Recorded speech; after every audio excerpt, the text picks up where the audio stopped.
शेती खात्यातील अधिकारी वर्ग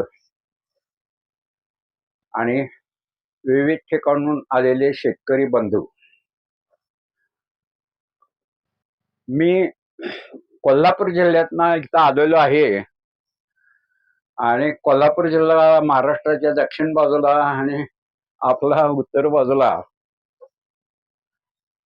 या ठिकाणी जमलेले श्रोते पाहिल्यानंतर अगोदर पहिला खूप आनंद होतोय की आपलं जे तंत्र आहे हे इथं पहिल्यांदा पोचलंय आणि ह्या तंत्रावर मार्गदर्शन घेण्यासाठी बरेच शेतकरी उत्सुक इथं आलेले आहेत.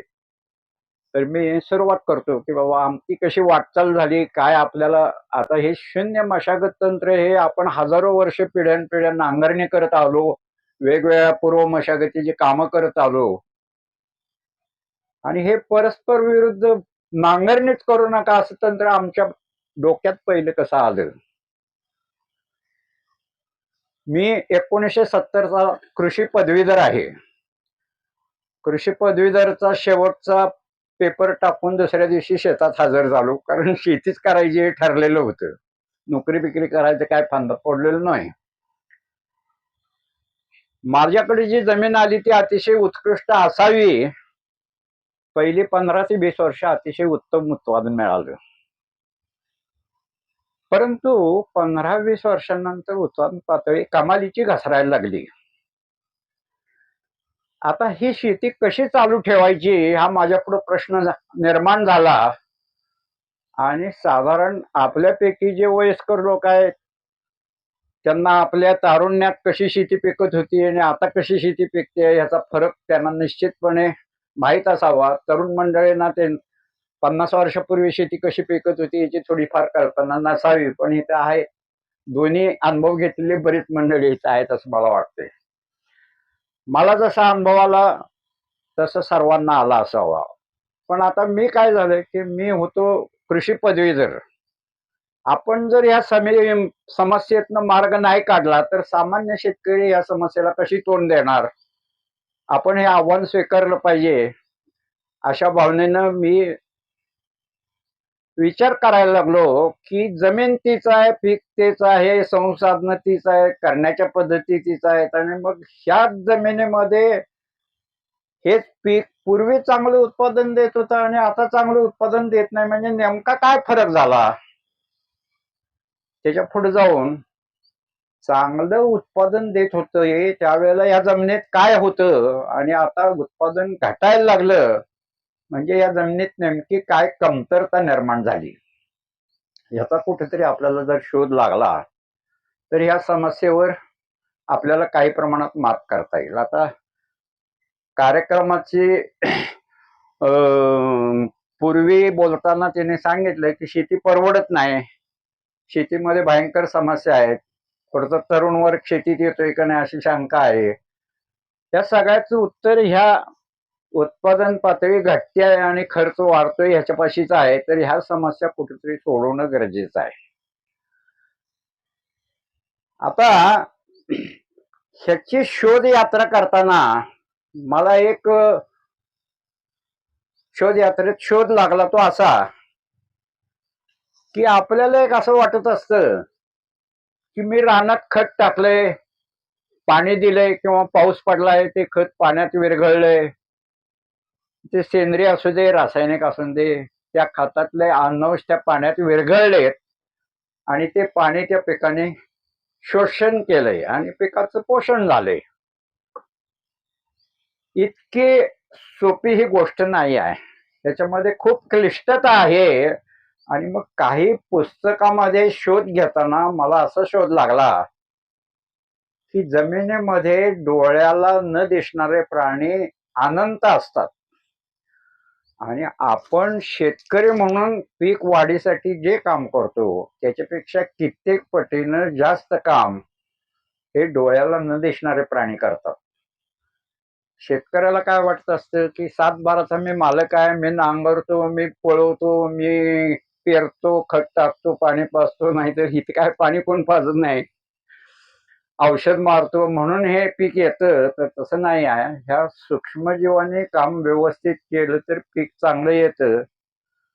सूक्ष्मजीवांचं काम बिघडलं की पीक चांगलं येत नाही. आणि नेमकं आमच्याकडे तेच झालं की उत्पादन पातळी ज्या अर्थी आता घटते आहे, तर त्या अर्थी मला ते चित्रामध्ये असं बघायला मिळालं की ज्याला आपण पांढरी मुळी म्हणतो, कोणत्याही पिकाला पांढरी मुळी असते आणि त्या पांढऱ्या मुळीतून पिकाचं पोषण होतं, अन्न शोषण होतं. ह्या पांढऱ्या मुळ्याच्या भोवती हे सूक्ष्मजीवांचे टिपके दाखवले ते, याचा अर्थ मी असा धरला की पिकाच्या पोषणाचा आणि ह्या सूक्ष्मजीवांचा काहीतरी संबंध असला पाहिजे. पूर्वी ह्या सूक्ष्मजीवांचं काम व्यवस्थित चालू होतं म्हणून आपल्याला उत्पादन मिळालं. आता ह्या सूक्ष्मजीवांचं काम व्यवस्थित चालू नसावं म्हणून उत्पादन पातळी घटते आहे, असा एक अंदाज घेतला. आणि मग मला असा संकेत मिळाला की जर ह्या सूक्ष्मजीवांच्या वर व्यवस्थित सविस्तर अभ्यास केला तर पूर्वी ते काम का करत होते आणि आता काम का करेना, त्याचं कुठतरी उत्तर आपल्याला मिळेल. मग मी ह्यासाठी विविध पुस्तकं वाचली आणि त्या पुस्तकातनं असं सांगितलं त्यांनी की वनस्पतीचं अन्न शोषण कसं होतं हे त्या पुस्तकात लिहिलेलं होतं. त्या पुस्तकात असं लिहिलेलं होतं की आपण सेंद्रिय किंवा रासायनिक खतं पिकाला देतो, ती तशीच्या तशी पीक कधीही शोषण करत नाही. त्याच्यावर विविध प्रक्रिया करून पिकाला खाण्याच्या अवस्थेत त्याच्यात रूपांतर केलं तरच ते खाता येतं. जसं आपल्या घरात विविध धान्य, कडधान्य, तिखट, मीठ, तेल सगळं आणून आपण घरात देतो आणि मग घरात त्याच्यात स्वयंपाक शिजवल्यावर आपण जेवू शकतो. कच्चा माल काय आपण थेट खाऊ शकत नाही. वनस्पतीचं शोषण अगदी तसंच आहे. आणि घरात आपल्या बायका किंवा कोण जे स्वयंपाक करून आपल्याला तयार खायला मिळतं, तसं जमिनीत डोळ्याला न दिसणारे प्राणी पिकाचा स्वयंपाक करतात आणि त्याला वाढतात आणि मग पिकाचं पोषण होतं.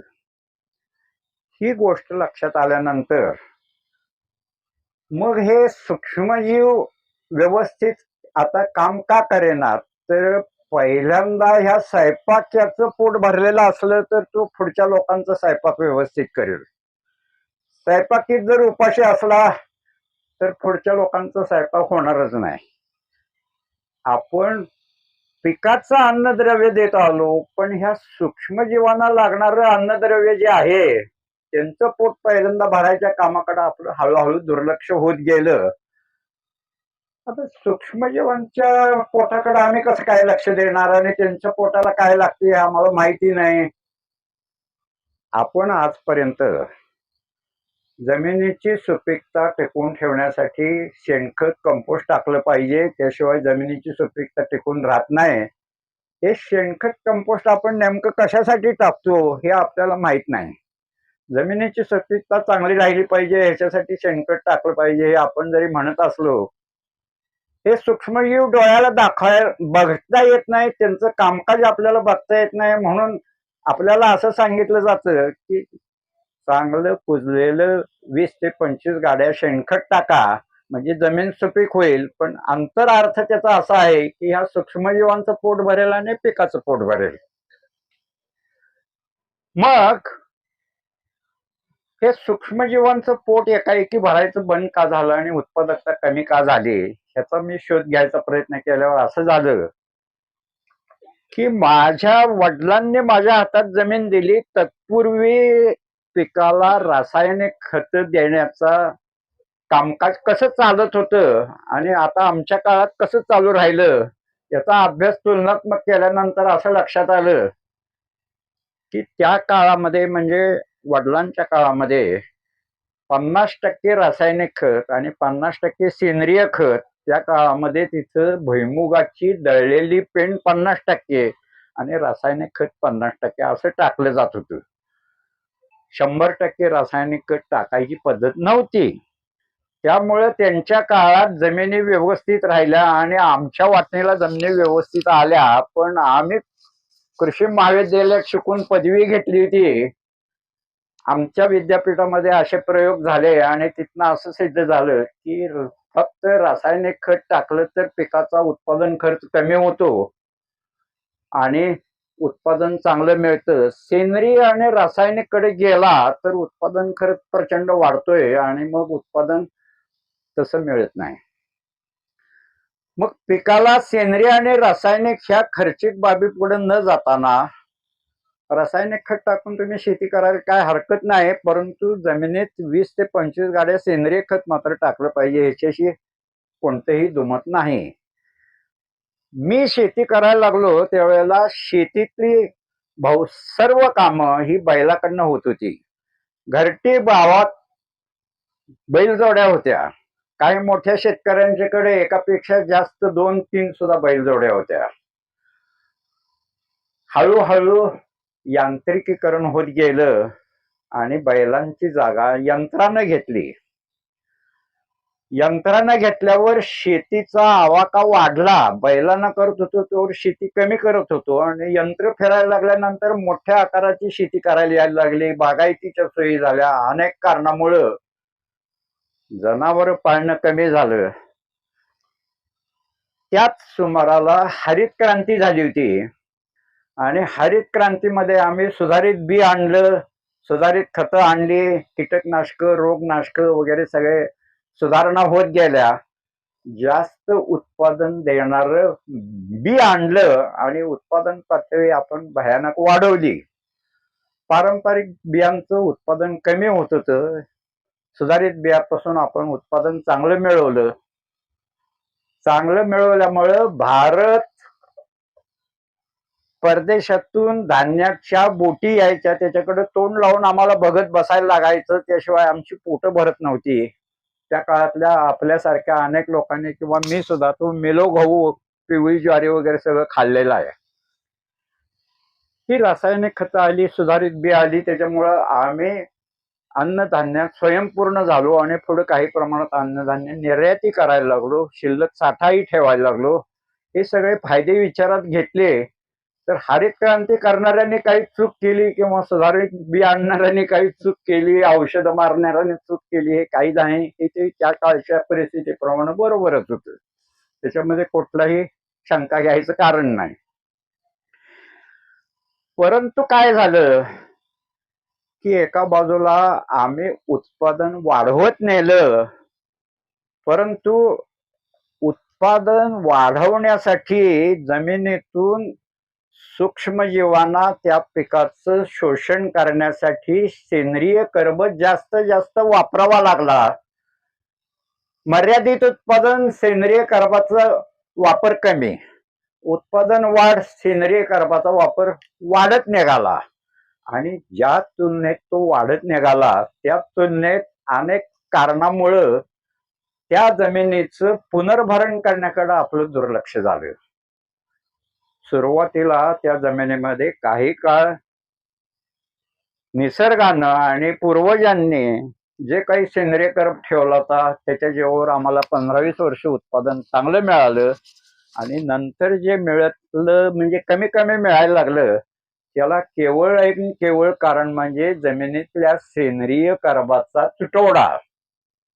पिकाचं पोषणच झालं नाही, सूक्ष्मजीवांनी जेवणच शिजवलं नाही तर पिकाचं पोषण होणार कसं, हा त्याचा प्रश्न होता.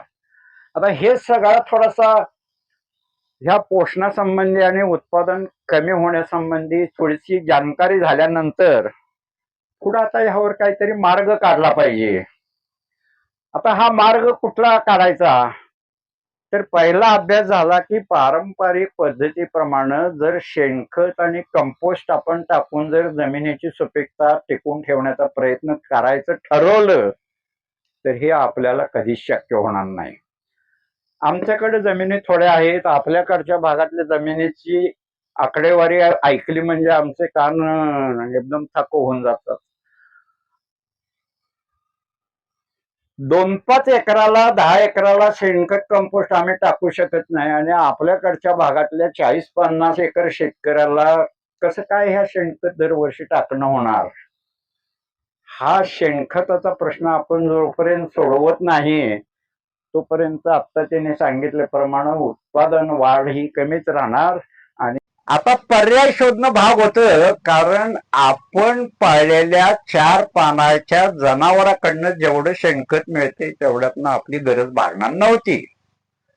मग आपण काय करायचं आता? तर पहिला मी अभ्यास जो केला तो असा की हे शेणखत कंपोस्ट येतच कुठनं? तर काहीतरी वनस्पती आपण जनावराला घालतो, ते जनावर ते खातं आणि त्या वैरणीतला आपल्याला लागणारा घटक तेवढा काढून घेतं आणि राहिलेला तुम्हाला शेण आणि मूत्रातून त्याज्य पदार्थ म्हणून परत देतं. त्या त्याज्य पदार्थाचं आपण शेणखत कंपोस्ट करतो आणि ते खत म्हणून जमिनीला देतो. मग आपली जी गोष्ट आहे ही ती फक्त आपण पाळलेल्या 4 पायाच्या जनावराभोवतीच घुटमळत राहिली.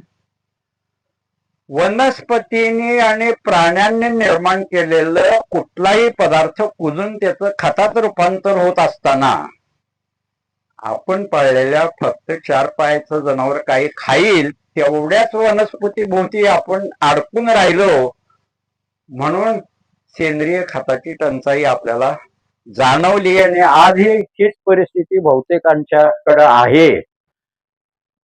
मी आपल्याला सांगतो की मी ज्या वेळेला असा विचार केला की अरे वनस्पती आणि प्राण्यांनी कुठलाही पदार्थ तयार केला तर त्याचं सेंद्रिय खत होत असताना एवढ्या 4 पायाच्या जनावर काय खाताय तेवढ्याच भागावर अवलंबून राहायचं कशाला?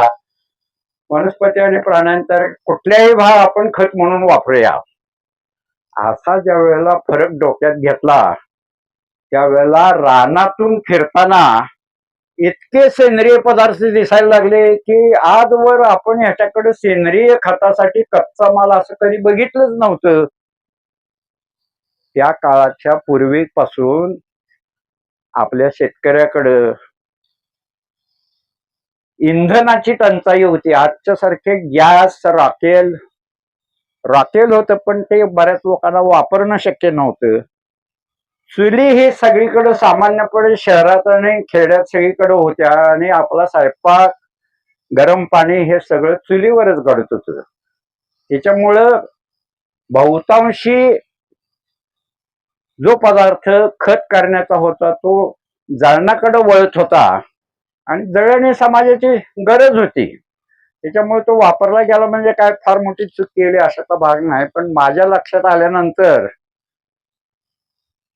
मी असं ठरवलं की आता आपल्याला उपलब्ध होणारा वनस्पतीजन्य प्राणीजन्य कुठलाही पदार्थ असेल तर तो आपण कुजवून आणि खत करायचं, परंतु हा निवडताना एक ठराविक मनाला बंधन घालून घेतलं.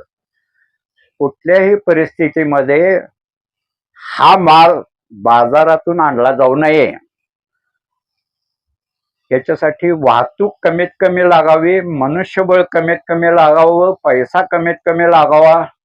शक्यतो जमिनीला सेंद्रिय खत फुकटात मिळालं तरच जमिनीचा प्रत्येक तुकडा आपल्याला सुपीक करता येईल, नाहीतर प्रत्येक ठिकाणी पैसे मोजायचे म्हटल्यानंतर माझ्या सगळ्या जमिनीला मी कधीच खत टाकू शकणार नाही. असं जर असेल तर ह्या जागी मला खत टाकायचंय तर तो सेंद्रिय पदार्थ ह्याच जागी निर्माण करायला आपण शिकलं पाहिजे, तरच आपलं हे काम होणार आहे. हे गृहीत पहिल्यांदा मी धरलं आणि त्या दृष्टीने विचार करायला लागलो. मग कोणत्याही पीक कापणी झाल्यानंतर त्याचे शेष भाग जे राहतात ते आपण खत करूया असा विचार केला आणि आमच्या भागामध्ये ऊसाचं तुटून गेल्यानंतर पाचट राहतं ते पहिल्यांदा डोळ्यासमोर आलं. आपल्या भागामध्ये पिकाच्या कापण्यानंतर प्रत्येक पिकाचे आपण दाणे काढून घेतो आणि शेष भाग तिथंच राहतो. तो शेष भाग आपण काय करतो हा तुम्ही विचार करा. आम्ही त्या पाचटाला आग लावून देत होतो आणि जमिनीच्या मशागत करून पेरणी करत होतो. तुमच्या भागाही बरेच ठिकाणी ती पेटवून टाकण्याची प्रथा आहेच. आता जरा जनावरांची जाणीव भागली आहे म्हणून काही भाग हा वैरण म्हणून वापरला जातो. आता पाचटावर वेगवेगळे प्रयोग केले आणि त्या प्रयोगातून निष्कर्ष 15 वर्ष लागली मला पाचट हे कसं कुजवायचं हे पाचट म्हणजे आपल्याला कळते की नाही, ऊसाची वाळकी पानं. ही वाळकी पानं जी मिळतात त्याच्यावर आपण जमीन सुपीक करावी असे वेगवेगळे 15 वर्ष प्रयोग केले, परंतु त्यातून उत्पादनात वाढ झाली नाही. उत्पादनात वाढ झाली नाही म्हटल्यावर हे पाचट 100% कुजवणी जमिनीची सुपीकता मूळ पदावर आपण नेऊ शकत नाही असा त्याचा अर्थ झाला. मग आणखी काहीतरी पदार्थ त्याच्या जोडीला आपण कुजवला पाहिजे हे लक्षात आलं.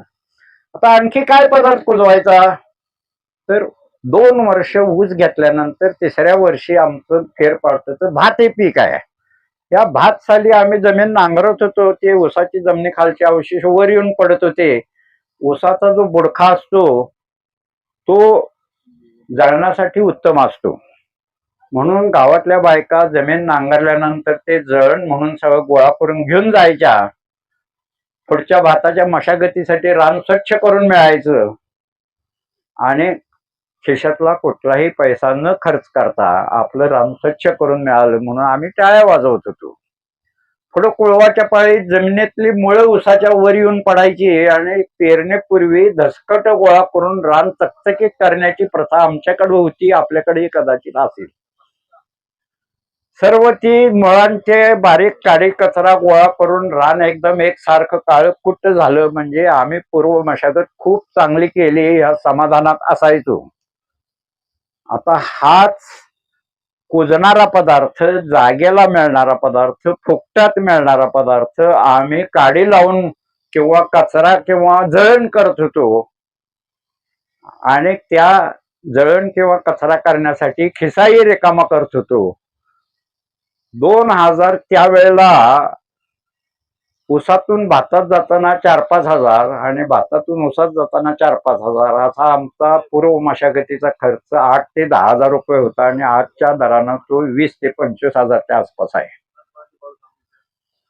मग आता हा पदार्थ आपल्याला जाग्याला कुजवायचा आहे, जाग्याला मिळणार आहे, फुकटात मिळणार आहे. मग त्याच्यासाठी काय करता येईल असं ज्या वेळेला डोकं खाजवत बसलो त्यावेळेला पहिली गोष्ट अशी लक्षात आली की हा पदार्थ जसा जमिनीत वाढलाय त्याच अवस्थेत ठेवायचा, त्याला कुठलाही धक्का लावायचा नाही, बाहेर काढायचं नाही. म्हणजे जमिनीची अजिबात हलवा हलवी न करता जर आपल्याला पुढचं भाताचं पीक घेता आलं तरच आपण हा पदार्थ कुजवू शकू असा मनाशी आडाखा बांधला आणि पुढचं आमचं भाताचं पीक कोणतीही मशागत न करता घेण्याचं आम्ही ठरवलं. परंतु ऊसाचे जमिनीखालचे अवशेष तसेच जर ठेवले तर वारंवार ते फुटत राहतात. आपल्या भागात तुरीचे अवशेष आहे ते असेच फुटत राहतात. मग असे फुटत राहिले तर पुढच्या पिकामध्ये त्याचा त्रास होतो. म्हणून ऊसाचे अवशेष ग्लायफोसेट या तणनाशकाने मारून टाकून पुढचं भाताचं पीक कोणतीही मशागत न करता घेण्याचं 2005 साली आम्ही ठरविलं. त्याला आता 26 वर्ष होऊन गेलेली आहेत. त्या भाताचा वर्ग मी फारशे आपल्या पुढे, कारण भात आपलं पीक नाही आहे, फक्त ह्या शून्य मशागतीची पार्श्वभूमी सांगण्यासाठी मी आपल्याकडं उभा आहे.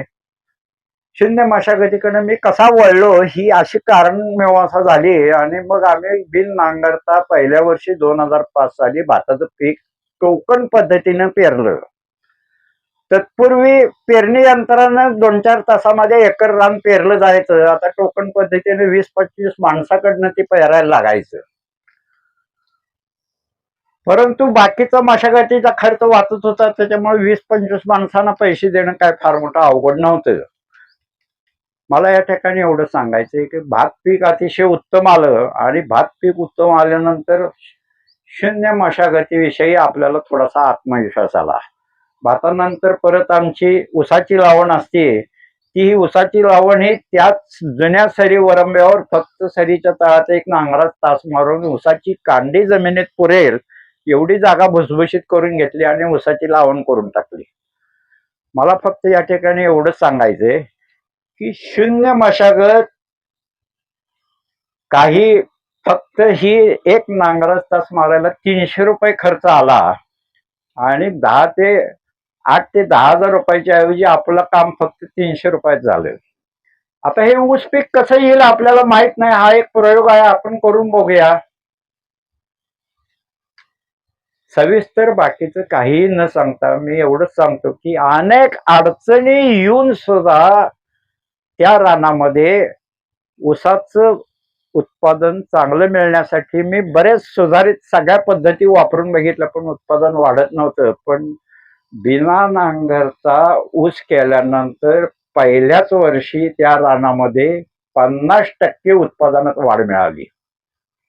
या रानामध्ये 40 टन एकरी उत्पादन होतं किंवा होण्यासाठी आम्ही नाना व्याप करत होतो. त्या रानाकडे सर्व खर्च कमी करून 60 टन एकरी उत्पादन मिळालं. आणि आम्ही काहीतरी डोक्याला हात लावायची पाळी आली की अरे इतकी जादू कशी काय झाली एका गावात. कारण आज तुम्ही ऐकत असाल की आम्ही 25, 30, 40, 50 वर्ष जमीन वापरून खराब करून टाकले आणि तशीच आता ते जमीन परत मूळ पदावर आणायची झाली तर अशीच 5-25 वर्ष खर्च करायला लागते. त्याशिवाय ही जमीन सुपीक होणार नाही. आणि हे एकाच वर्षात 50% उत्पादन म्हटल्यानंतर काहीतरी इथं आपल्याला नवीन गोष्ट सापडली आहे असा त्यातून निष्कर्ष काढला. आता ही नवीन गोष्ट शेतकऱ्यांना सांगितलं की अरे मी नांगरणे बंद केली त्याच्यामुळे मला 50% उत्पादन जास्त मिळालं, तर कुणीही शेतकरी ऐकणार नाही. ह्या माणसाला काहीतरी वेड लागलंय. पिढ्यानपिढ्या हजारो वर्ष आपण जमीन नांगरून चांगली मशागत करून पेरतोय आणि उत्तमोत्तम मशागत केल्याशिवाय तुम्हाला पीक मिळणार नाही हे आपल्या डोक्यात कायमचं जाम बसून गेलेलं आहे. आमच्या शेतकऱ्याची पूर्व मशागतीचा खर्च कसा चालतो याचा अभ्यास जर केला तर आमच्या बागायती भागामध्ये किंवा तुमच्या कोरडवाहू भागामध्ये बहुतांशी ऊसकरी नाही म्हणत मी, शेतकऱ्यांची पूर्व मशागतीची कामं उदारी उसनवारीवरच होत असावीत असा माझा अंदाज आहे. आमच्याकडे तरी होतात, तुमच्याकडे काय परिस्थिती आहे मला माहित नाही. आपल्या हातात पिकाचे पैसे आल्यानंतर त्या पहिल्या मशागतीच्या खर्चाची तोंड मिळवणी करायला लागते आणि राहिलेलं आपल्या घरात आणायला लागतं. मग आपण तर काहीच मशागत केली नाही आणि एका वर्षात हे का वाढलं याचा ज्या वेळेला शोध घ्यायचा प्रयत्न केला, सर्व पद्धती त्याच आहेत, पण फरक काय आहे? फक्त पूर्वी आम्ही शेणखत कंपोस्ट वापरत होतो, शक्य होईल तेवढं वापरत होतो, 3 वर्षातनं एकदा वापरत होतो, आणि आता त्या ऊसाची जमिनीखालचे अवशेष त्या ठिकाणी कुजवलेत. एवढाच फरक आहे. म्हणजे ह्याचा अर्थ असा निघाला की शेणखताच्या पेक्षा या जमिनीखालच्या ऊसाच्या अवशेषातून जे खत तयार झालं ते काहीतरी भारी दर्जाचं असलं पाहिजे, त्याशिवाय असा चमत्कार होणार नाही. आता हा नेमका चमत्कार म्हणजे काय आहे याचा शोध घेतला त्यावेळेला असं लक्षात आलं की जमिनी खालचे अवशेष कुजवल्यामुळं जे खत तयार झालं त्या खतामध्ये काहीतरी जास्त शक्ती असली पाहिजे. जमिनीच्या खालच्या अवशेषाचा अभ्यास केला तर मी आपल्याला सांगतो की आपल्या भागामध्ये तुरीचं पीक मोठं आहे वाटतं, आणि तुरीची मळणी यंत्रामधनं काड जे मिळतं ते जर चुलीत घातलं तर जास्त उष्णता मिळेल का? तो बुरखुंडा राहतो किंवा खोड राहतो आणि मूळ राहतं, त्याच्यातून चुलीत घातलं तर जास्त उष्णता मिळेल. कोणत्या पदार्थापासून जास्त उष्णता मिळेल? बोडख्यापासून. हीच परिस्थिती आमच्या ऊसात होती. पानं कुजवली तर उत्पादन वाढलं नाही आणि बुडखा कुजवला तर मात्र उत्पादन वाढलं. याचा अर्थ असा आहे, पानं चुलीत घातली तरी व्यवस्थित उष्णता मिळत नाही, व्यवस्थित जळत नाही, फुंकायला लागतं सारखं. परंतु खोड मात्र आपण व्यवस्थित लाकडं जाळल्यासारखं जाळू शकतो आणि उष्णता चांगली मिळते. उष्णता ही एक शक्ती आहे. ती शक्ती ज्या पदार्थात आहे तो पदार्थ कुजवला तर त्याचं खतही जास्त शक्तिवान असते. ते शक्तिवान खत ज्या रानात द्याल ते रान शक्तीवालं होतं आणि कोणतंही पीक त्या शक्तीवाल्या रानात घ्याल तर ते पीकही चांगलं येतं, हा असा सरळ त्यातनं अर्थ निघाला. शास्त्रीय भाषेमध्ये ह्याचं विश्लेषण मी इथं करणार नाही, एवढा अर्थ लक्षात घ्यायला हरकत नाही. यातून एक नवीन सिद्धांत असा तयार झाला की कोणत्याही वनस्पतीचा काही भाग जमिनीखाली वाढतो, काही भाग जमिनीच्या वर वाढतो. यातला सेंद्रिय खत करण्याच्या दृष्टीनं सर्वात चांगला कुठला? तर जमिनीच्या खालचा भाग हा सर्वात चांगला. जमिनीच्या पृष्ठभागापासून जो वरवर जावं तो खत हलक्या हलक्या हलक्या दर्जाचं होत जातं आणि सगळ्यात हलकं खत पानाचं. आता हे मी मुद्दाम ह्या ठिकाणी अशासाठी सांगतोय की आपल्या भागातल्या पिकांचा विचार केला तर तुमच्या सोयाबीन किंवा तुरीच्या मळणीच्या काडाच्या तुलनेत बुडख्याचं आणि त्या खोडाचं खत केलं तर ते जास्त शक्तिवान. परंतु आजपर्यंत आपण बुडखा आणि खोड कुठं घालवला?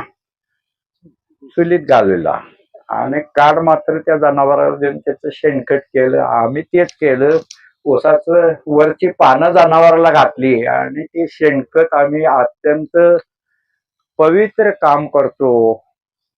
शेणखतावर शेतकऱ्यांची अपार भक्ती आहे. हे मी छद्मीपणानं आपल्या पुढे बोलत नाही, माझी तीच परिस्थिती होती. शेणखत वापरणे म्हणजे सर्वात शेतीतलं अतिशय पवित्र काम करणे. एकेकाळी मीही या समजुतीत होतो आणि 30-35 वर्ष माझी वाटचाल तशीच झाली आहे. आलेल्या अडचणीनं मला शिकवलं म्हणून मी या पदार्थाकडे वळलो आणि अपघातानं मला या काष्टमय पदार्थ पुजवले तर खत चांगल्या दर्जाचं होते लक्षात आलं. हा एक भाग झाला. मगाशी सांगितलं त्याप्रमाणे उत्पादकता आपली कमी होणार आहे. आज परिस्थिती अशी आहे बाजारात की सर्व मालाची आवक गरजेपेक्षा जास्त आहे. तुटवडा बहुतेक कुठल्याच मालाचा नाही आहे. त्याच्यामुळे दर प्रचंड वाढतील आणि आम्हाला पैसे मिळेल आणि शेतकरी सुखी होईल किंवा शेतकरी तुमच्या झोळीमध्ये सरकार काहीतरी पैसे टाकेल आणि आपला चरितार्थ व्यवस्थित चालेल अशी म्हणण्यासारखी परिस्थिती अजिबात नाही आहे. आपल्या पायावरच आपण उभं राहिलं पाहिजे आणि ह्याच्यासाठी पहिलं काम म्हणजे जमिनी श्रीमंत करायला शिकलं पाहिजे. सर्व खर्च कमी करायला शिकलं पाहिजे. सर्व खर्च कमी झाले पाहिजेत आणि उत्पादन मात्र चांगलं मिळालं पाहिजे. तरच आमचा समाज मग अशी सांगितलेल्या कठीण परिस्थितीतून बाहेर निघेल, नाहीतर दुसरा कुठलाही मार्ग या ठिकाणी असणार नाही. मग जसजसं ह्या तंत्राचा अभ्यास वाढत गेला तसा तसा ह्या तंत्रातले अनेक बारकावे पुढे येत गेले. अनेक बारकावे पुढे येत गेले आणि त्या बारकाव्याबद्दल आजपर्यंत आपण कधी विचारच केला नव्हता. पुढची गोष्ट अशी आहे की मग आणखी एक मला इथे गोष्ट सांगितली पाहिजे ती अशी की धान्य आणि कडधान्याच्या काडातून वैरणीची निर्मिती होती आणि ही वैरण तयार झाल्यानंतर ती आपण जनावराला घालतो आणि त्यातून शेण आणि शेणखत तयार होते. पण हे शेणखत जातं कुठं असा जर विचार केला तर पैसे देणाऱ्या पिकाला शेणखत आम्ही देतो, पण धान्य आणि कडधान्याला कधीही शेणखत दिलं जात नाही.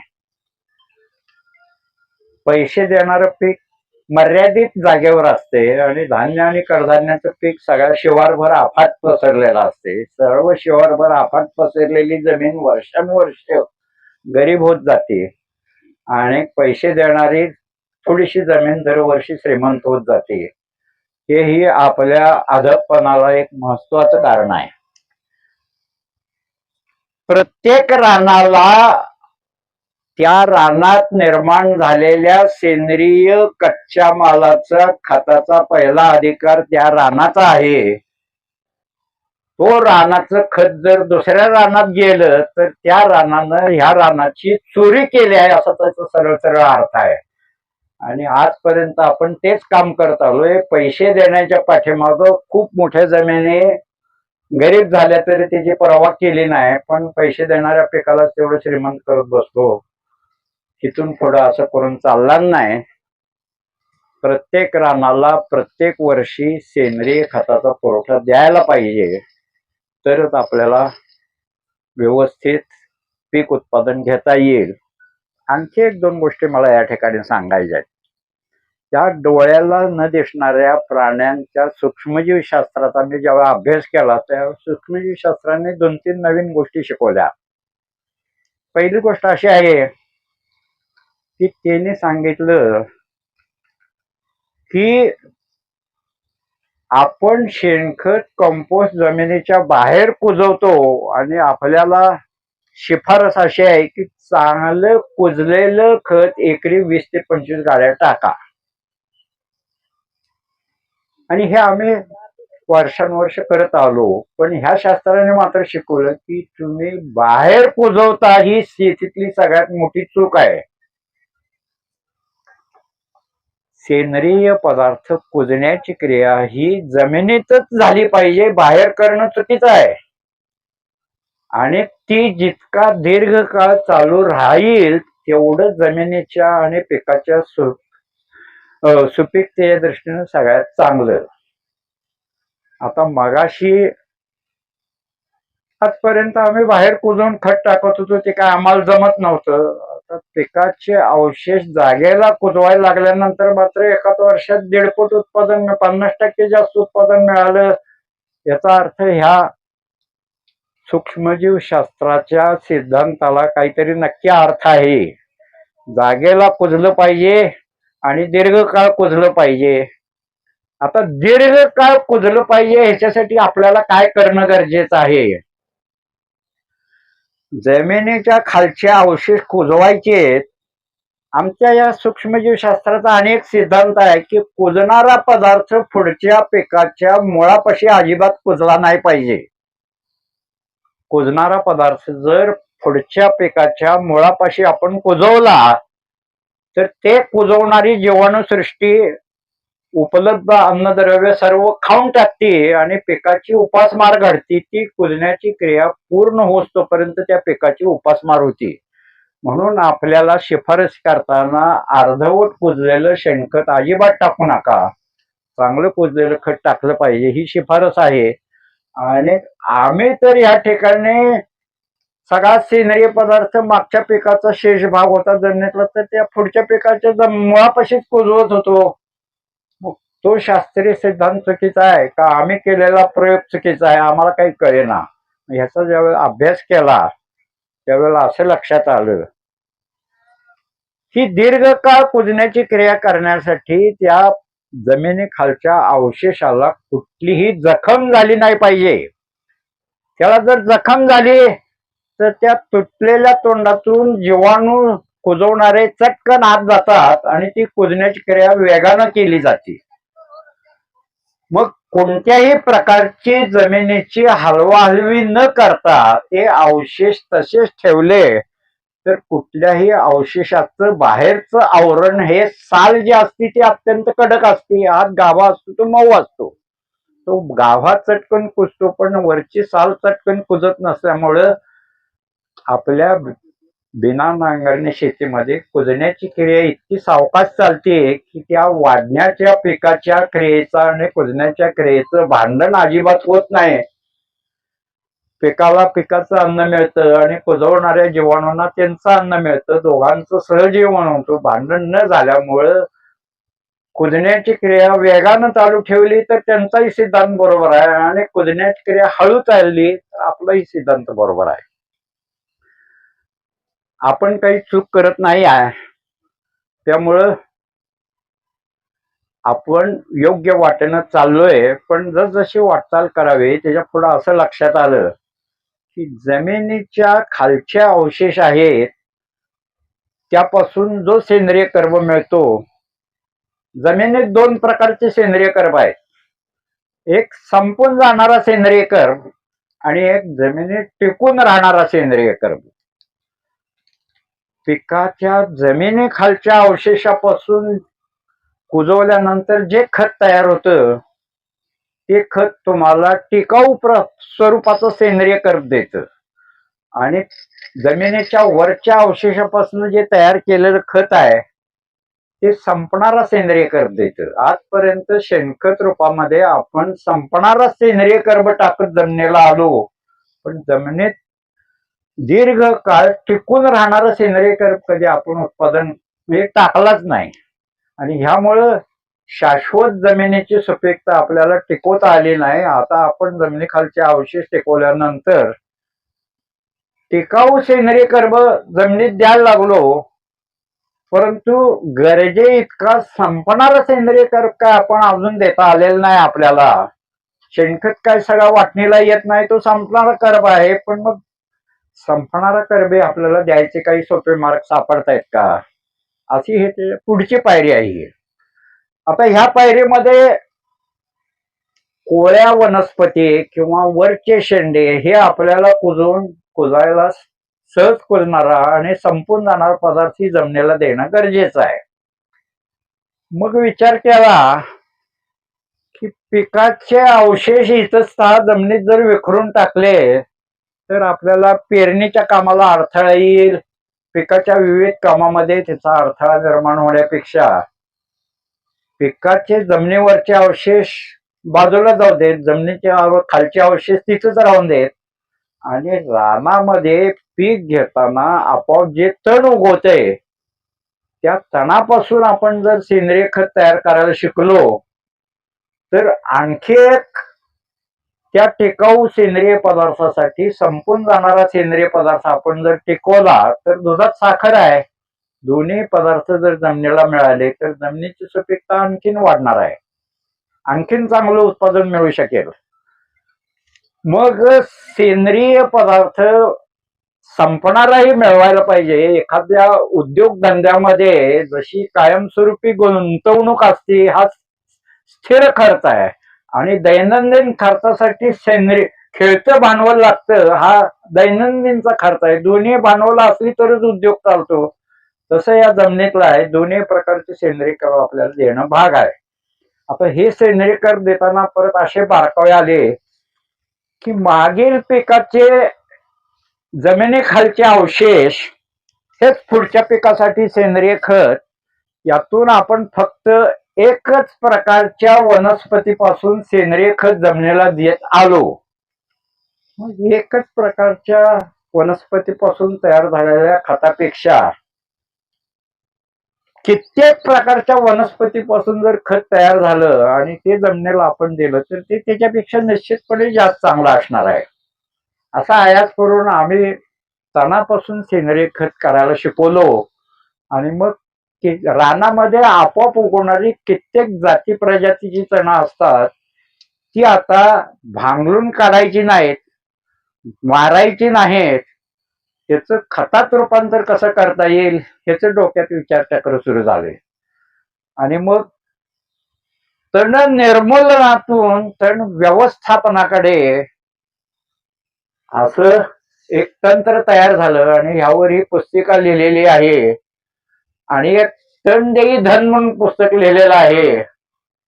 तणापासून आजपर्यंत मनुष्यबळ, वित्तबळ, कष्ट ह्या सगळ्या स्वरूपात पीक वाढीमध्ये आपण भरपूर खर्च करत आलोय.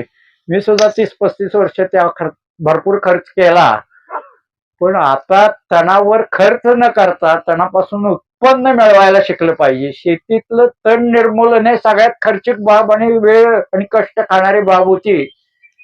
ती जर बाब तुम्हाला पैसे द्यायला लागली तर शेतीचं रूपांतर कसं होईल, तुम्हाला निश्चित समाधान मिळेल का नाही.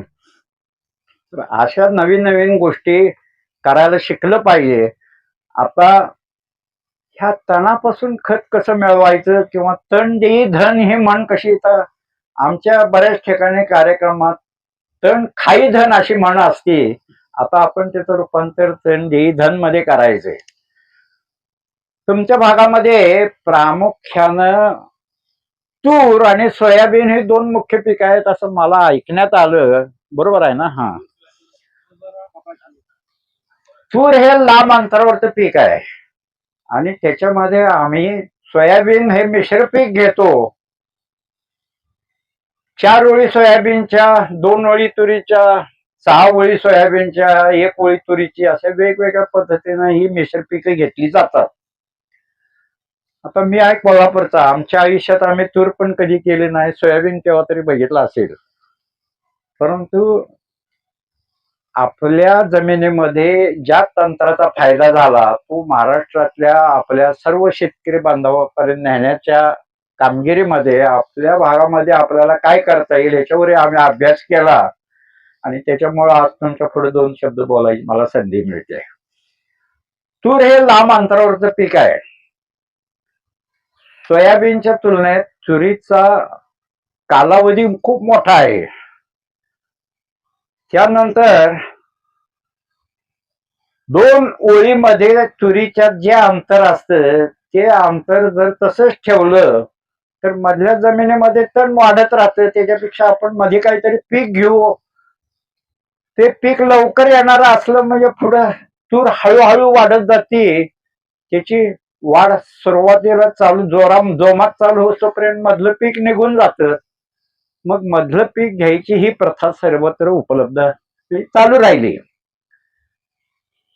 ह्या प्रथेचा अभ्यास केल्यानंतर पहिल्यांदा माझ्या मनात असं आलं, आता हे माझ्या मनातलं मी काय माझ्या शेतात उतरू शकलेलं नाही. आपल्या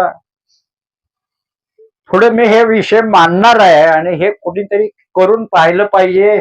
काही लोकांनी केलेत, साहेब इथं आहेत, तेही हा तंत्र अवलंबत आहेत. मी असा अभ्यास केला की जमिनीचा 100% वापर आपला खिसा आणि आपलं पोट यासाठी कधीही करून जमिनीची गरज भागवता येणार नाही.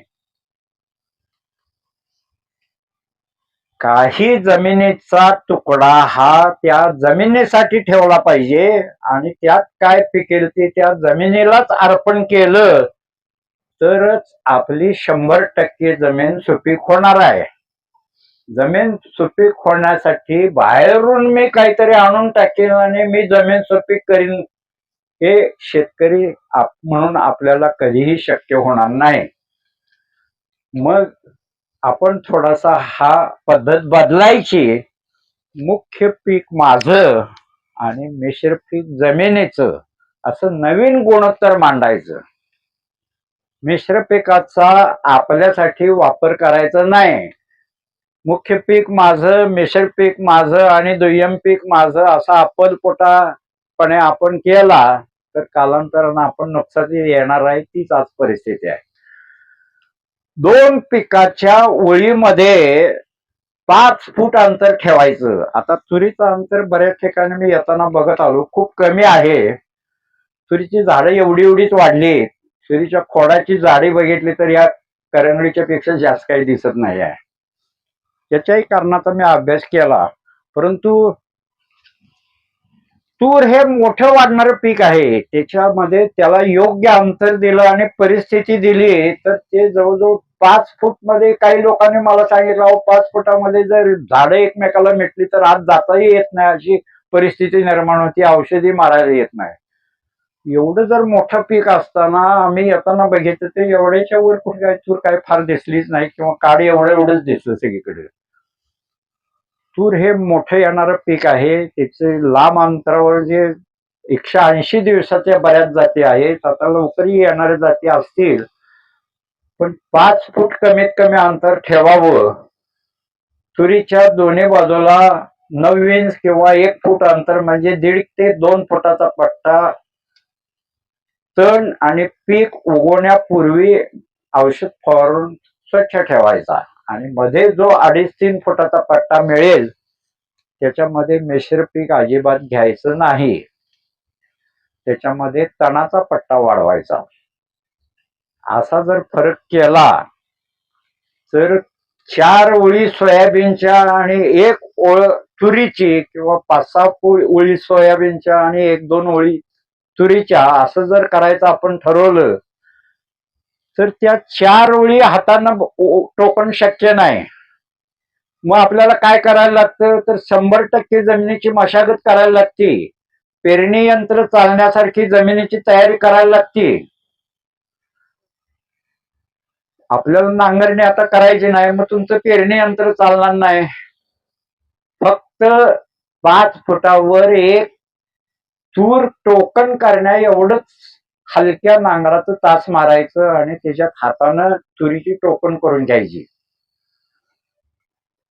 सोयाबीनची पेरणी यंत्रानं चालवताना तुरी त्याला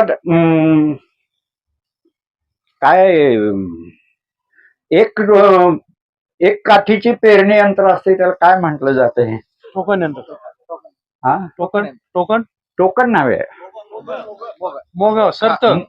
मोगणा एक आपण त्याला जोडतो आणि त्या एक मोगण्यानं ती तुरीची पेरणी केली जाते आणि 4 फानाची पेरणी यंत्रानं पेरणी केली जाते.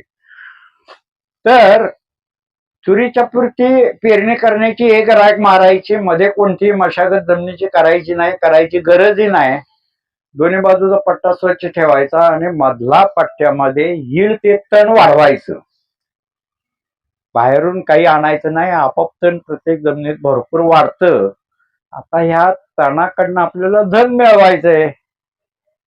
आजपर्यंतची आपली पद्धत, पीक उगवून आलं की थोड्या दिवसात तण दिसायला लागतंय, मग आपण डवरणी करतो, त्यानंतर भांगलणी करतो आणि रानं स्वच्छ ठेवतो. हे केल्यानंतर आपण आता इथं काय ठरलंय, नांगरायचं नाही, फक्त तुरीच्या पट्टा नांगरण करायचं आणि त्यात तूर टोकन पद्धतीने घ्यायची. आता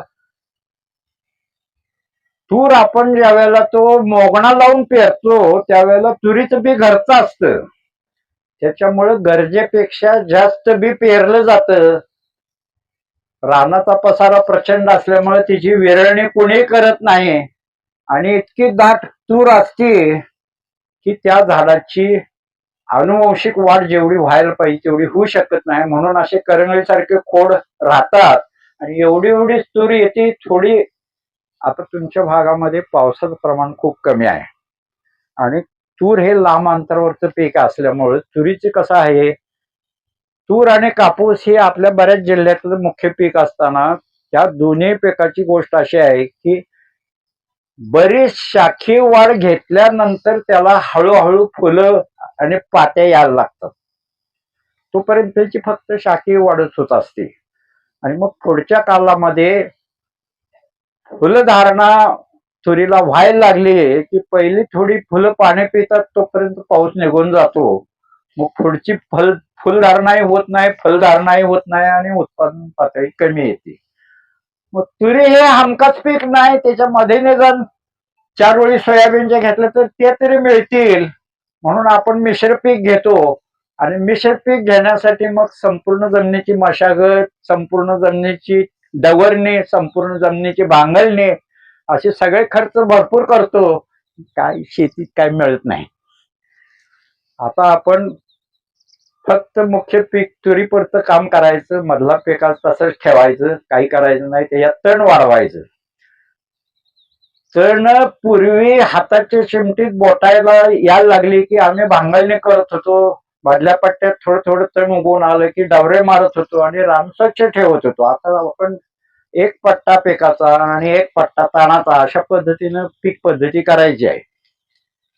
आता हे तण हे फक्त त्या रानाला सेंद्रिय खत मिळवून देणं एवढ्याच मर्यादित हेतून नाही आहे. आपल्या कोरडवाहू भागामध्ये आत्महत्या भरपूर होतात. ह्याला कारण नापिकी किंवा उत्पादन खर्चाच्या तुलनेत उत्पन्न मिळत नाही, म्हणून प्रामुख्याने शेतकरी अडचणीत येतात. ह्या कोरडवाहू भागाला जर हमखास आपण उत्पादन मिळवून दिलं तर हा कोरडवाहू शेतकरी काही प्रमाणात सुखी होईल. मी ज्यावेळेला अभ्यास केला त्यावेळेला आमची बागायती पिकं महाराष्ट्रातल्या एकूण पिकाच्या तुलनेमध्ये फक्त 18% आहेत आणि आपला कोरडवाहू भाग हा 82% आहे. मग आपल्या बागायती ठिकाणी चांगलं जे तंत्र आपल्याला सापडलं ते कोरडवाहू लोकांना जर उपयोगी झालं आणि त्यात काही आपण थोडीफार सुधारणा करू शकलो तर आपल्या चौपट लोकसंख्येचा ह्याच्यातून फायदा होणार आहे. ह्या तंत्रातून मला उत्तम पाण्याची सोय असणारा बागायत शेतकरी, मला कोरडवाहू शेतकऱ्याशी जास्त प्रेम निर्माण झालं. मग कोरडवाहू शेतकऱ्याला जर हमखास उत्पादन मिळवून द्यायचं असेल तर त्याला संरक्षित पाण्याची सोय करून दिली पाहिजे. हे पहिलं डोक्यात. अरे पण संरक्षित पाण्याची सोय करून द्यायची म्हणजे त्याला काही विहिरी काढायला लावायच्या, त्याला काही मोटर पंप घ्यायला लावायचा, त्याला काही वीज कनेक्शन घ्यायला लावायचं आणि ठिबक सिंचन कर म्हणायचं, शेततळी कर म्हणायचं. असे जर मार्ग व्यासपीठावरून बोलायला सोपे आहेत, प्रत्यक्ष शेतात उतरणं शक्य नाही. शेतकऱ्यावर काही खर्चाचा एक नव्या पैशाचा बोजा आणि सरकारवर किंवा शेती खात्याचाही काही एक पैशाचाही बोजा पडता. शेतकरी आपल्या हाताच्या आपल्या मेंदूच्या शक्तीवर हे जर संरक्षित पाणी पिकाला देऊ शकला तर शेतकरी हमखास ह्या पिकाचं उत्पादन घेऊ शकेल. असं तंत्र पाहिजे. मग मी तुम्हाला मध्ये तणाचा पट्टा सांगितला. ही तण तुम्हाला संरक्षित पाणी पिकाला गरजेप्रमाणे देऊ शकतात. हे तंत्र आम्ही काही शेतकऱ्यापर्यंत पोहोचवल्यानंतर त्यांच्याकडनं असे प्रतिसाद मिळाला. मध्ये जर मोठ्या प्रमाणात तण वाढविलं, आता हे तण वाढवणं म्हणजे बेसुमार तण वाढवणं नाही आहे, कौशल्यपूर्वक तण वाढवायचं. मुख्य पिकाला त्रास होणार नाही अशा पद्धतीनं तण वाढवायचं. मुख्य पिकावर झाकण करणारं आणि त्याचं ऊन चोरणारं तण ताबडतोब कापून टाकायचं आणि बाकीचं तण मोठं करायचं. योग्य वेळी गरजेप्रमाणे ते एखादं उलटा वखर किंवा उलटा दावरा मारून झोपवायचं आणि किंवा बाजारात तण कापणारी आता यंत्र आलीत बऱ्याच, तर त्या तण कापणाऱ्या यंत्राने कापून टाकायचं. आता पावसाळ्यामध्ये तण वाढवायला हंगाम चांगला असल्यामुळे तण चांगली मोठी वाढतात. पिकाजवळचा दोन्ही बाजूचा जागा स्वच्छ ठेवल्यामुळे पिकाची त्याची स्पर्धा होत नाही आणि ही तण योग्य वेळी आपण कापून टाकून त्याचं झाकण त्या जमिनीवर ठेवलं. एखादा शेवटी जो पाऊस पडेल तो पावसाचं त्या तणाच्या मुळाच्या जाळ्यामध्ये एवढं पाणी धरून ठेवलं जातं की आज पाऊस जर गेला तर किमान 2 महिने त्या पिकाला पाण्याची टंचाई भासत नाही. मग सप्टेंबर मध्ये पाऊस गेला तर ऑक्टोबर नोव्हेंबर पर्यंत जर पिकाला ओलावा मिळाला तर आपलं तुरीचं जीवनचक्र पार होईल का नाही हा माझा तुमच्याकडे प्रश्न आहे. तुरीचं आयुष्य पूर्णपणे होईल, फुलधारणा शेवटपर्यंत होईल आणि शेवटपर्यंतच्या शेंगा चांगल्या पाणी पिऊन चांगल्या पोचतील. याच्यासाठी तुम्हाला काय खर्च पडेल? एक पैसाही खर्चाची काही गरज नाही. अशा प्रकारे तुरीचं हमखास पीक घेणं तुम्हाला शक्य आहे. ह्या पुढे काय करायचंय हे तुम्हाला आता सांगणार आहे. तुमच्याकडे एकेकाकडे 50 एकर, 100 एकर, 25 एकर असे मोठे आकडे आम्हाला येतात. व एवढ्या मोठ्या एकराचं व्यवस्थापन करणं खूप अवघड असते. तणाचा पट्टा आपण ठेवला, एवढ्या जमिनीला शेणखत टाकून आपण कधी श्रीमंत करत नाही. हा तणाचा पट्टा त्या ठिकाणीच कुजवायचा आणि विविध जातीची विविध प्रकारची तण त्या ठिकाणी कुजली की शेणखताच्या खड्ड्यावर जसं एखादी वनस्पती जोमदार वाढती तसं दुसऱ्या वर्षीचं पीक त्या तणाच्या पट्ट्यात घ्यायचं. तुरीचा वरचा शेंडा कापून तिथेच टाकायचा. आता तुरीच्या पट्ट्यात तणाचा पट्टा आणि तणाच्या पट्ट्यात तुरीचा पट्टा ही पुढल्या वर्षी आणि मग तिथनं पुढं आयुष्यभर आलटून पालटून तणाचा पट्टा आणि तुरीचा पट्टा. तुमची 100 असू दे आणि 5 एकर असू नाही तर 50 एकर असू दे, सर्व जमीन अतिशय सेंद्रिय पदार्थ उत्तम पातळीवर राहून एकदम सुपीक होऊन राहणार. तुम्हाला हमखास पीक मिळणार. इथं 2 भाग आहेत.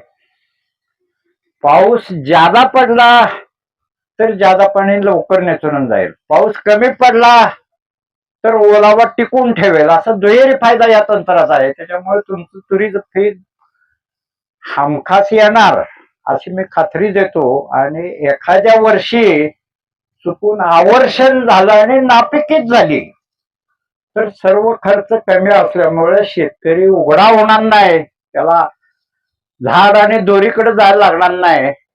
बऱ्यापैकी तो नुकसानी सहन करू शकेल. असं हे तंत्र थोडस आहे. आता आणखी काही गोष्टी ह्याच्याविषयी मर्यादित आहेत त्या अशा की तणापासूनच्या खत मिळाल्यामुळं तुम्हाला मर्यादित मशागत फक्त 1 तास मारायचंय. मशागतीचा खर्च तुमचा वाचला. 4 बांधाच्या बाहेर उचलून आणून सेंद्रिय खत टाकायचं नाही म्हणून तोही खर्च वाचला. रासायनिक खत थोडंफार वापरत असाल तर जमिनीमध्ये सेंद्रिय कर्बाची टक्केवारी भरपूर झाल्यामुळे तुमचं ते रासायनिक अत्यंत कार्यक्षमतेनं वापरलं जाणार. जो काय पाऊस पडेल त्याचं पाण्याचं जलसंधारण तुमच्या या तणाच्या पट्ट्यातनं आणि पिकाच्या पट्ट्यातनं होणार. त्याच्यामुळं पाण्याचा वापर कार्यक्षम होणार आणि तुम्हाला हमखास पीक मिळणार. सर्व खर्च कमी होणार आणि उत्पादन मात्र चांगलं मिळणार. कोरडवाहू शेतीत जर आत्महत्या थांबवायच्या असतील आणि कोरडवाहू शेतकऱ्याला जर चुकीचं करायचं असेल तर ह्या पद्धतीनं कोरडवाहू शेतकऱ्याला नेलं पाहिजे असं मी आपल्या पुढे विचार मांडतो आणि माझा त्याच्या पुढचा विषय घेतो. आता पुढचा विषय असा आहे की तुम्ही हे सगळं सांगताय, पूर्व मशागत करायची नाही हे सांगितलं तर ते चांगलंच आहे. पण पावसाळ्यामध्ये आमच्या खिशाचं अर्थशास्त्र असं असतं की मध्यम मुदतीनं काहीतरी पीक हातात आलं तरच आमची पुढची वाटचाल व्यवस्थित होती, नाहीतर सगळं आमचं अर्थशास्त्र कोलमडून जाते. त्यासाठी आम्हाला हे मिश्र पीक घ्यावं लागतं. तुम्ही मिश्र पीक जर घ्यायचं नाही म्हटलं तर तुरीचे पैसे हातात असतोपर्यंत आम्ही संसार कसा चालवायचा हा एक मोठं कोडच आहे. तेही सोडवलं पाहिजे. मग काय करा, तुमच्या एकूण जमिनीच्या 20% 25% जमीन ह्या सोयाबीनला ठेवा. तुम्हाला जेवढी लागेल तेवढी टक्केवारी सोयाबीनसाठी ठेवा किंवा तुमचं एखादं दुसरं पिकासाठी ठेवा. त्या जमिनीमध्ये हलकी कोळवाची पाळी एखाद दुसरी देऊन तुम्ही त्या सोयाबीनची पेरणी करू शकता. तिथे खोल उभी आडवी करायची काही गरज नाही. आणि पेरून त्या जमिनीमध्ये डवरणी, त्या जमिनीमध्ये तणनाशकाची फवारणी, त्या जमिनीमध्ये योग्य निंदणी वगैरे ही सगळी कामं करून ती सोयाबीनचं पीक यांत्रिक कापणी तुम्ही करू शकता. तुरीमधलं सोयाबीनचं पीक तुम्हाला यंत्रानं कापता येत नाही. ते संपूर्ण कापून बाहेर काढून मळणी यंत्रावर नेऊन मळावं लागतंय. तुमचं मळणीचं काम हेच सोपं होतंय. कमी मजूर बळात होते आणि प्रत्येक काम कमी मजूर बळात व्हावं हे भावी काळात आपल्याकडे बघायला लागेल. अशा पद्धतीनं आपल्या गरजेपुरतं जवळ अंतरावर पीक घ्या आणि बाकीच्या मध्येही लांब अंतरावरचे पिकं घ्या.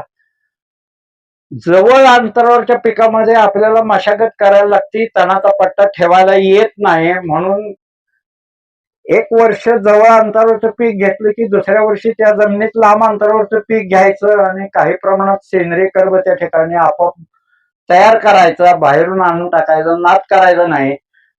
असं फेरपालट केलं तर जमिनीमध्ये सर्व पिकांना सुपीक जमीन मिळेल, समाधानकारक उत्पादन मिळेल, सर्व खर्च कमी होतील आणि शेतीला आणि शेतकऱ्याला शाश्वतता निर्माण होईल. आता शेवटचा मुद्दा एक मला जो मांडायचा आहे तो असा आहे की तुमचा भाग कोरडवाहू आहे, बागायती नाही. काही भागामध्ये बागायती तूर घेतली जाते आणि हे आमचे शेतकरी जे शेजारी माझ्या बसलेत, जोशीबुवा, ह्यांच्याकडे बागायतीची काही सोयी असताना ते म्हणतात कोरडवाहूच तूर घ्यायला पाहिजे, बागायती तूर नको आम्हाला. कोरडवाहू तुरीच्या पिकाच्या डाळीच्या आमटीला जी चव आहे ती बागायतीची तुरीची बहुतेक टप्पोर दिसायला चांगलं दिसेल, पण खाल्ल्यावर तुम्हाला समाधान मिळणार नाही. तेव्हा तुमच्या तुरीला बाजारभावही चांगला मिळावा, तुरीला उत्पादनही चांगलं मिळावं आणि आपण सर्व शेतकरी समाधानी व्हावं. तुम्ही कुठलं पीक घ्याल ते जर रानामध्ये मागील पिकाचे जमिनीखालचे अवशेष कुजवले तर ह्या कुजवण्याच्या क्रियेतून जमिनीचं शुद्धीकरण होतं. आपण जसं घाण कपडे धुवून परत घातल्यावर आपल्याला बरं वाटतं, तसं त्या पिकाला अशा शुद्धीकरण जमिनीमध्ये वाढायला बरं वाटतं. त्या पिकाचा उत्पादनाचा दर्जा अत्युच्च पातळीवर असतो. एकदा ह्या भागातल्या तुरीची चव चांगली असते म्हटलं की तुमच्या भागातला बाहेर बाजूच्या तुलनेमध्ये दर जास्त मिळणार. पण एकदा केव्हा तरी ही सुरुवात करून असा दर्जा आपण निर्माण करावा आणि शाश्वतता निर्माण करावी, एवढं मी आपल्या पुढे विचार मांडतो. आपण या ठिकाणी मला यायची संधी दिली, आपल्या पुढे 2 शब्द मांडायची संधी दिली या प्रायोजकाने, आणि आपण सर्व चित्ताने माझे विचार 2 शब्द शांततेने ऐकून घेतले.